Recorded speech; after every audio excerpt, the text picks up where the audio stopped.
نحمده ونصلي على رسوله الكريم أما بعد فأعوذ بالله من الشيطان الرجيم بسم الله الرحمن الرحيم وإذا قيل لهم لا تفسدوا في الأرض قالوا إنما نحن مصلحون ألا إنهم هم المفسدون ولكن لا يشعرون وإذا قيل لهم آمنوا كما آمن الناس قالوا أنؤمن كما آمن السفهاء ألا إنهم هم السفهاء ولكن لا يعلمون صدق الله العظيم۔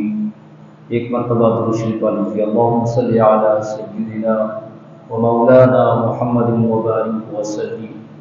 سورۃ بقرہ کی آیات نمبر 11، 12 اور 13 تفصیلی گفتگو احادیث مبارکہ کی اور قرآن کی روشنی میں آپ یہ درس سماعت فرما رہی ہیں۔ اللہ تعالیٰ نے قرآن مجید فرقان حمید کے اندر ارشاد فرمایا وَإِذَا قِيلَ لَهُمْ لَا تُفْسِدُوا فِي الْأَرْضِ قَالُوا إِنَّمَا نَحْنُ مُصْلِحُونَ، اور جب ان سے کہا گیا کہ زمین میں فساد نہ کرو تو انہوں نے کہا ہم تو صرف اصلاح کرنے والے ہیں، یعنی جو فساد دین اسلام کی نظروں میں جو لوگ فتنہ، لڑائی اور دین کے اندر ایسی رسومات جو غیر شرعی تھی وہ نکال رہے تھے، جب ان کے بلا کے اللہ کی طرف سے حکم آیا کہ ان کو بولو کہ زمین پر فساد نہ کریں، تو انہوں نے آگے جواب دیا کہ ہم اصلاح کرنے والے ہیں، ہم نیکی کی دعوت دینے والے ہیں۔ اللہ نے دوسری آیات میں فرمایا الا انہم هم المفسدون ولکن لا یشعرون، سنو بے شک یہی لوگ فساد کرنے والے ہیں لیکن ان کو شعور نہیں۔ جب کہ اللہ پاک نے ان کو کہا یہی لوگ ہیں جو فساد کرنے والے ہیں اور ان کو شعور نہیں۔ آیات نمبر 13 میں فرمایا وَإِذَا قِيلَ لَهُمْ آمِنُوا كَمَا آمَنَ النَّاسُ قَالُوا أَنُؤْمِنُ كَمَا آمَنَ السُّفَهَاءُ أَلَا إِنَّهُمْ هُمُ السُّفَهَاءُ وَلَكِنْ لَا يَعْلَمُونَ، جب ان سے کہا گیا کہ اس طرح ایمان لاؤ جس طرح اور لوگ ایمان لاتے ہیں، تو انہوں نے کہا کیا ہم اس طرح ایمان لائیں جس طرح بیوقوف ایمان لائے؟ سنو یہی لوگ خود بیوقوف ہیں لیکن ان کو علم نہیں۔ ان تین قرآن کے آیاتوں میں اگر غور کیا جائے تو بہت علمی گفتگو ہے اور بہت بڑی پائیدار اور فائدہ دینے والی گفتگو ہے۔ سب سے پہلی بات یہ ہے کہ منافق اپنے افساد کو اصلاح کیوں کہتے تھے؟ منافق کا فساد یہ تھا کہ وہ کفار سے تعاون کر کے مسلمانوں کے راز پر زہر کر کے جنگ کی آگ بھڑکاتے تھے، یعنی زہراً وہ کلمہ پڑھ لیتے تھے تو اللہ نے ان کو منافق کہا، اور ان کا تعلق رشتہ داری کفار کے ساتھ بالکل جڑی ہوئی ہوتی تھی، یہاں سے لے کے وہاں اندر کے راز ان کو بتاتے تھے، پھر ان کے ساتھ مل کر مکے کے اندر خون ریزیاں، جنگ کا اہتمام، آگ بھڑکانا، آگ لگانا، یہ منافق کا کام تھا۔ تو اللہ نے ایک آیات قرآن کی منافق کے بارے میں اتاری، تو پھر جب ان کو کہا کہ تم ایمان لاؤ کہ جیسے اور لوگ ایمان لائے، تو اور لوگ سے مراد صحابہ کرام ہیں۔ جب صحابہ کرام رضوان اللہ تعالیٰ علیہم اجمعین اللہ اور اللہ کے رسول پر ایمان لائے تو منافق نے کہا ایسے ایمان لائیں جیسے وہ بیوقوف ایمان لائے، یعنی منافق نے صحابہ کرام کو بیوقوف کہا۔ تو جب منافق نے صحابہ کرام کو بیوقوف کہا تو اللہ نے ڈائریکٹ صحابہ کرام کی تائید فرمائی، صحابہ کرام کو دلیل اور سند دے دی، فرمایا کہ ایمان لائے، سنو یہی وہ لوگ ہیں جو بیوقوف ہیں، یعلمون جو علم نہیں رکھتے، یعنی اللہ نے منافق کو بیوقوف کہا۔ انہوں نے صحابہ کرام کو کہا، اللہ نے ڈائریکٹ منافق کو بیوقوف کہا، منافق کو جہل کہا۔ یہ بیوقوف کا لفظ اللہ کی ذات میں فرمایا اور جہل کا لفظ بھی اللہ کی ذات میں فرمایا کہ مصلحون وہ اصلاح کرتے ہیں، جبکہ اللہ نے فرمایا الا انہم هم المفسدون ولکن لا یشعرون، سنو بے شک یہی لوگ فساد کرنے والے ہیں اور ان کو شعور نہیں۔ تو عزیزان قدر، اسی طرح منافق کا مقصد یہ تھا کہ ہم فساد کرنے سے بہت دور ہیں، کیونکہ ہم اپنے علماء ان کی پیروی کرتے ہیں جنہوں نے انبیاء صلاۃ والسلام سے تعلیم حاصل کی، تو ہم ان کے طریقے کو کیسے چھوڑ دیں اور اپنے اگلے یعنی نئے دین کا قلعہ کیسے ڈالیں؟ تو ہم مسلمانوں کے خلاف جنگ کی آگ بھڑکا کر ان کو کمزور کر رہی ہیں تاکہ یہ نیا دین ہمیشہ ہمیشہ کے لیے ختم ہو جائے۔ اصل منافق کی یہ چال تھی کہ جو ہمارا باپ دادا سے یا یہود و نصارہ سے عیسائیوں سے وہ دین چلا آ رہا تھا، ہم اس دین کی معاونت کر رہے ہیں، اس دین کو تخت پر لیں گے، اس دین کی ہم اصلاح کریں گے۔ تو یہ صحابہ کرام کا، نبی پاک صلی اللہ علیہ وسلم کا یہ جو دین ہے یہ نیا دین ہے، تو لہٰذا ہم اس کو پیروکار نہیں ہیں۔ اسی لیے یہ منافق بن کے اندر بیٹھ کر صحابہ کے بیچ میں کھاتے بھی تھے، بیٹھتے بھی تھے، نبی پاک صلی اللہ علیہ وسلم کے ساتھ مصافحہ بھی کرتے تھے اور نبی پاک صلی اللہ علیہ وسلم کے ساتھ گفتگو بھی کرتے تھے، نبی پاک صلی اللہ علیہ وسلم کی بات کو لے کر کفار کو جا کر بتاتے کہ کفار کے ساتھ تعاون کرتے، کہ جنگ بازی تیار کرتے، آگ بھڑکاتے۔ اسی طرح فرمایا کہ ہم پھر کھلم کھلا انہوں نے دشمنی کی کہ نیا دین پھیلنے نہ پائے، لہذا لوگوں کے اس نئے دین سے دور رکھتے۔ ہماری یہ کوشش لوگوں کی صلاح اور خیر خواہی تھی سوا کچھ کے، یعنی ان کی یہ خیر خواہی نہیں تھی بلکہ ان کا ایک بے شعوری تھا، بے وقوف تھے، جہل تھے، اللہ نے ان کو جہل کہا۔ عہد رسالت سے لے کر آج تک فساد کو اصلاح کا نام دینے کا تسلسل کیا تھا؟ ہر زمانہ میں مفید کا یہی حال رہا کہ جو لوگ دین میں نئی نئی بدعات پیدا کرتے ہیں، نئے نئے مذہب ایجاد کرتے ہیں اور نئے دین کی تحریک چلاتے ہیں، وہ اپنی بدعات اور مذہب اور تحریکات کو خوشنما خوبصورت نام دیتے ہیں، خوشنما خوبصورت نام دے کر وہ اپنے آپ کو اس عقائد میں ڈالتے ہیں، جیسے محبت اہل بیت، یعنی محبت اہل بیت کے نام پر تعزیہ جاری۔ یہ ایک بدعت ہے جو صحابہ کرام مدینے میں، انصار میں، مہاجرین میں کوئی ایک روایت بھی نہیں ہے جس صحابی نے حضرت امام حسین علیہ السلام کی شہادت پر تعزیہ یا ماتم نکالا ہو۔ لہذا ایک تحریک چلی، ایک انہوں نے عقائد بنایا، اس کو خوبصورت نام دیا کہ ہم محبت اہل بیت ہیں۔ تو محبت اہل بیت کے نام پر تعزیہ داری، ماتم، یہ سب صحابہ کرام کی بدعت نکلی، اور توحید کے نام پر انبیاء علیہ السلام اولیاء کرام کی شان اور عظمت کو کم کیا جاتا ہے، یعنی اللہ کے ولی کی شان کو کم کرنا، انبیاء علیہ السلام کے معجزات کو کم بیان کرنا، ان کی شان گھٹانا۔ جب ان لوگوں کا محاسبہ کیا جائے تو کہتے ہیں ہم تو اصلاح کر رہے ہیں، یعنی عام و سامنا ہو جائے کسی عالم کا، کسی مفتی کا کہ تم دین کے اندر نئی باتیں نکال رہے ہو، تم فساد کر رہے ہو، تو فوراً انہوں نے کہا کہ ہم فساد نہیں کر رہے، تو ہم تو اصلاح کر رہے ہیں۔ تو یہ اصلاح کا لفظ منافق نے کہا، اصلاح کا لفظ دین کے اندر نئی نئی بدعات، نئے نئے رسومات، نئے نئے طریقے نکالنا، نبی پاک صلی اللہ علیہ وسلم کی عظمت کو کم کرنا، صحابہ کرام اور اولیاء نظام کی عظمت کو کم کرنا۔ اسی طرح یہ شرک کو مٹا رہے ہیں، اسی طرح بعض غیر متعلم لوگ رسول اللہ صلی اللہ علیہ وسلم کی اہل بیت کی عظمت کو اجاگر کر رہے ہیں، یہ شرک کو مٹا رہے ہیں۔ اسی طرح فرمایا عقیدت کے اظہار میں غلو کرتے ہیں کہ نماز، روزہ، دیگر فرائض باقاعدگی سے ادا نہیں کرتے، بلکہ اور چیزوں کو زور دیتے ہیں، جیسے قرآن پاک کے اندر اللہ نے اہم عبادت نماز رکھی ہے، تو لہذا اہم عبادت نماز ہے، پھر اس کے بعد روزہ ہے، پھر اس کے بعد حج ہے، پھر اس کے بعد زکوٰۃ ہے۔ یہ چیزیں ہمارے بنیادی قرآن اور حدیث سے ثابت ہیں، ہم ان پہ عمل کریں۔ ہم ان کو چھوڑ کر کہاں چلے گئے؟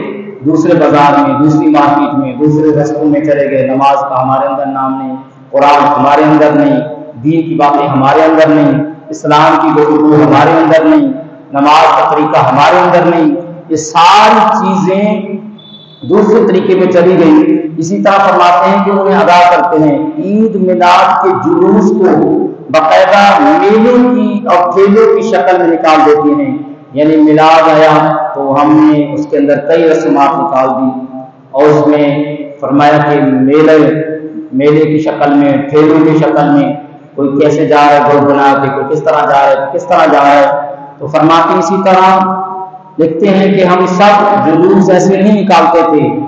تو علامہ غلام رسول سعیدی رحمۃ اللہ تعالیٰ علیہ، جس کی طبیان قرآن کی پہلی جلد میرے ہاتھ میں جو آپ سماعت فرما رہے ہیں، علامہ غلام رسول سعیدی رحمۃ اللہ تعالیٰ علیہ، وہ فرماتے ہیں برطانیہ میں دورے میں گیا تو 12 ربیع الاول شریف کو میں نے پایا کہ برطانیہ کے اندر 12 ربیع الاول شریف کو کئی بار میلاد کے جلوس میں شرکت کی، جن میں نعت خوانی اور ذکر ہوتا تھا.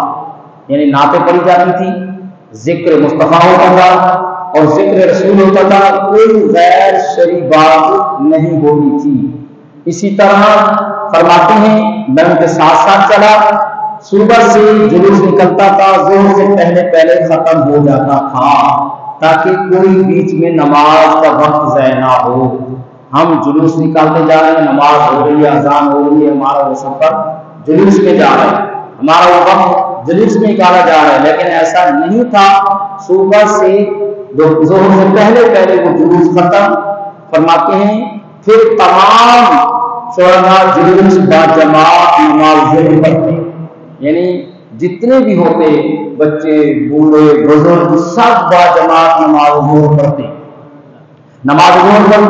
لیکن یہ طریقہ ہمارے مسلمانوں کا نہیں ہے، اسی لیے کہ یہ غیر شرعی رسومات نکل گئی ہیں جو ہم دوسری چیزوں کو فروغ کر رہے ہیں، اصل جو چیز عبادت ہے وہ اس کو دبا رہے ہیں. فرمایا کہ جماعت کے ساتھ نماز پڑھیں، پھر جلسہ ہوگا جس میں رسول اللہ صلی اللہ علیہ وسلم کے فضائل اور آپ کی سیرت کا بیان ہوتا. آج تو ہمارا جلوس کیا ہے، یہاں سے نکلے باہر گئے، یہاں پہ گیٹ میں سب لوگ اپنے اپنے گھر میں.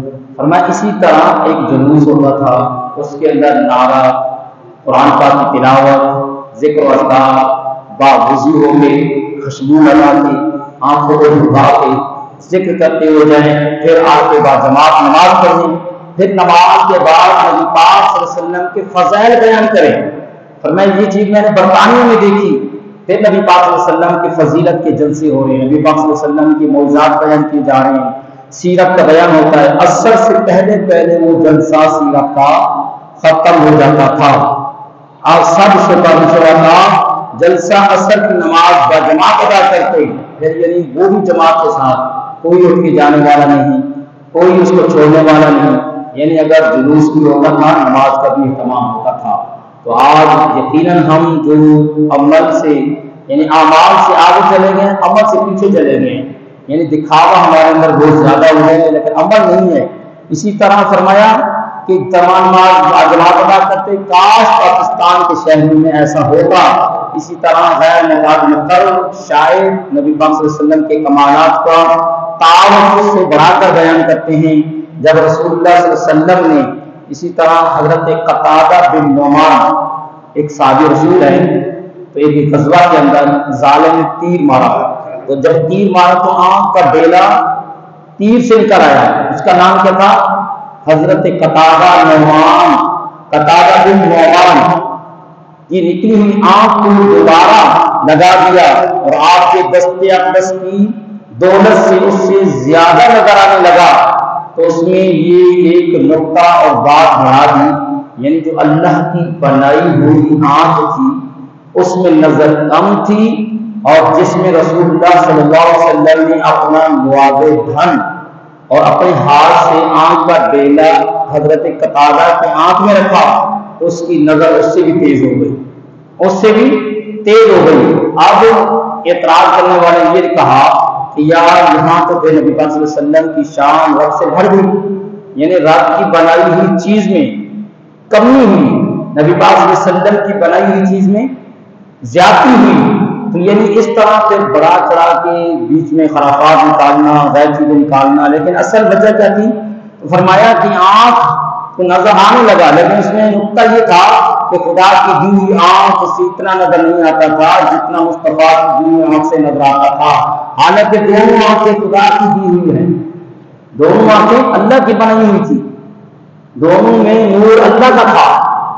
لیکن مصطفیٰ کریم صلی اللہ علیہ وسلم نے ایک معجزہ، حضور صلی اللہ علیہ وسلم نے ایک معجزہ دکھایا معجزہ یہ دکھایا کہ نبی پاک صلی اللہ علیہ وسلم اللہ کے کل خزانوں کے مالک ہیں. آپ جس طرح چاہیں کسی صحابی کو نواز دیں. آپ کا در خالی نہیں تھا، آپ کا دروازہ خالی نہیں تھا. نبی پاک صلی اللہ علیہ وسلم کے دربار میں پانی نہیں ملا تو صحابہ کرام نے پانی مانگا. نبی پاک صلی اللہ علیہ وسلم نے فرمایا جاؤ کٹورا لے کے آؤ. کٹورا لے کے آؤ. صلی اللہ علیہ وسلم نے دونوں پانچوں انگلیاں پانی میں ڈالی پھر اتاری. پانچوں ندیاں جاری ہو گئی. تو فرمایا 1700 صحابہ کرام نے خود بھی پانی پیا، جانوروں کو بھی پانی پلایا، اپنی مشکیزیں بھی بھر لیے، سب کچھ بھر لیا. اتنا سا پانی کا سرکار نے خالی ہاتھ رکھا. تو ہاتھ رکھنا کا ظاہراً تو وہ ہاتھ تھا، لیکن وہ جو پیچھے کنیکشن فٹ ہوا وہ حوض کوثر سے اللہ نے فٹ کر دیا. وہ حوض کوثر کا چشمہ اللہ کے مصطفیٰ کی آنکھوں سے جاری ہو گیا. یہ کیا تھی؟ یہ شان مصطفیٰ تھی. یعنی اللہ نے محبوب صلی اللہ علیہ وسلم کو اختیار دیا. تو اختیار میں تو فرمایا کہ دی ہوئی آنکھیں خدا کی تھی. فرق یہ ہے کہ پہلی آنکھ ماں باپ کے واسطے سے ملی اور دوسری آنکھ سرکار کے ہاتھوں سے ملی. یہ پہلی آنکھ جب ماں باپ کے پیٹ میں سے بندہ پیدا ہوتا ہے ماں کے پیٹ سے، یقیناً دونوں آنکھیں اللہ نے ماں باپ کے لیے اور ماں باپ کے صدقے اس بچے کو صحیح سلامت پیدا کر دیا. اس کی دونوں آنکھیں اللہ نے دے دی. تو اس میں صلہ کیا تھا؟ ماں باپ کا حق تھا، ماں باپ کی دعائیں تھی، ماں باپ کا کمال تھا. تو اللہ نے ان پہ آنکھوں والا بیٹا عطا کر دیا. اب دوسری مرتبہ آنکھ بھی مصطفیٰ کے صدقے حضرت ابو قتادہ کو مل گئی. تو کہا بھی اس طرح ایمان لے جس طرح بے وقوف ایمان لاتے ہیں. اللہ تعالیٰ کے ساتھ جب ان سے کہا گیا کہ تم ایمان لاؤ اس طرح اور لوگ ایمان لے، تو انہوں نے کہا ایمان ہم ایسے لیں جیسے بے وقوف. تو یہاں سے بے وقوف سے مراد صحابہ کرام کو بے وقوف کہا گیا. تو اللہ پاک نے منافق کو بے وقوف کہا، منافق کو جہل کہا اور منافق کو ہی ذلیل کر دیا. اسی طرح منافق کے بارے میں نبی پاک صلی اللہ علیہ وسلم نے ارشاد فرمایا، ان کے متعلق فرمایا کہ کافر جو شخص زہر ایمان نہ لے اس کو کافر کہتے ہیں. یعنی اس نے کلمہ نہیں پڑھا، ساری زندگی ویسے رہا، اس نے کبھی کلمہ نہیں پڑھا، اس کو کافر کہتے ہیں.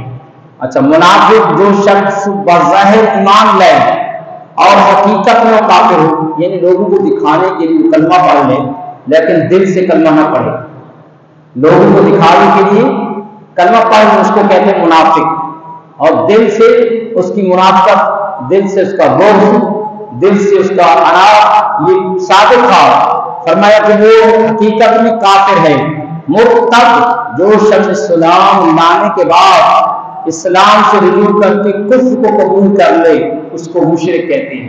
یعنی ایک شخص نے ایمان بھی لایا، کلمہ بھی پڑھا، پھر کسی بات پہ اس نے کفر کر دیا، یعنی اسلام سے پھر گیا تو اعلان کفر کر رہا ہے. پھر اسلام اس شخص کو منافق نہیں کہا، اس شخص کو کافر نہیں کہا، اس شخص کو کیا کہا؟ مشرک کہا. یعنی اس نے شرک کیا، وہ دین سے نکل گیا. اسی طرح فرمایا وہ مشرک ہے جو شخص مطابق خدا کو ماننے والا ہو. یعنی جتنے کفار جب مکے میں تھے ایک خدا کو نہیں مانتے تھے، بتوں کو سجدہ کرتے تھے. ان کا پانی کا خدا الہیہ تھا، بیٹے کا خدا الہیہ تھا، بارش کا خدا الہیہ تھا، اولاد کا خدا الہیہ تھا، بیٹی دینے والا خدا الہیہ تھا، رزق دینے والا خدا الہیہ تھا، کئی خدا تھے. تو اس کو کہتے ہیں کتابی، اس کو کہتے ہیں کتابی، یعنی اس کا دین تھا کتابی. اسی سے جو شخص ادیان سابقہ منسوخہ کا مطابق ہو جیسے یہودی، عیسائی، اب دوہری جو شخص ہر درہم کو قدیم ماننے والا اور اس کی نسبت ہر طرف ہو اس کو معطل کہتے ہیں. جو شخص اللہ تعالیٰ کے وجود کو تسلیم نہ کرے، یعنی اللہ تعالیٰ کے وجود کو تسلیم نہ کرے، زندیق کہا جاتا ہے. جو شخص نبی پاک صلی اللہ علیہ وسلم کی نبوت کا اعتراف کرتا ہو، شاعر اسلام کا اظہار کرتا ہو اور اس کے دل میں کفر کے عقائد ہوں، وہ زندیق شخص کہا جاتا ہے. یعنی ان کے متعلق اسلام نے ایک فرق بتایا، کافر کون ہے، منافق کون ہے، مشرک کون ہے، اور اسی طرح دوہری کون ہے، متعدی کون ہے. یہ سارے اسلام نے کفر کے راستے بتائے. اللہ پاک کی بارگاہ میں دعا ہے